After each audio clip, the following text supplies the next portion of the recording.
ከመቀሌ ስንወጣ ዲፖ ያለው ነዳጅ እናውጣ ጭቅጭቅ ነበር። አናውጣም ህዝባችን ነው ይቅር ብለን የወሰንነው ሚሊየንስ ኦፍ ሊትርስ የኛን ነው ማወራችሁ።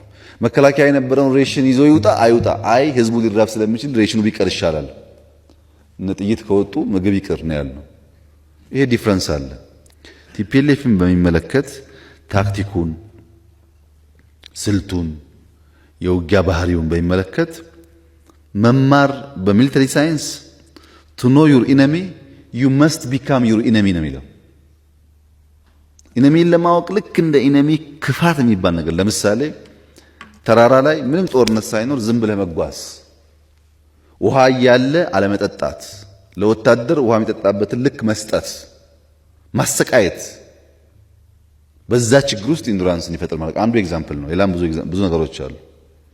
ግን እኛ እንደ ኢነሚያችን መሆን የማንችልባቸው ደግሞ በጣም በርካታ የተፈጥሯዊ ዲፍረንስስ አሉ።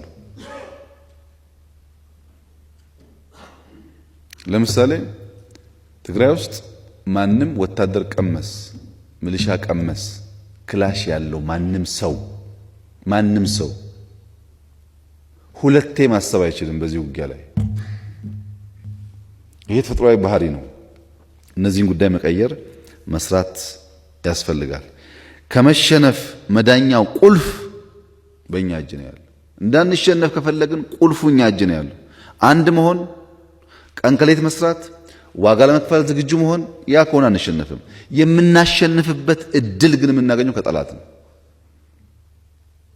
የኛ ጥንካሬ ላለመሸነፍ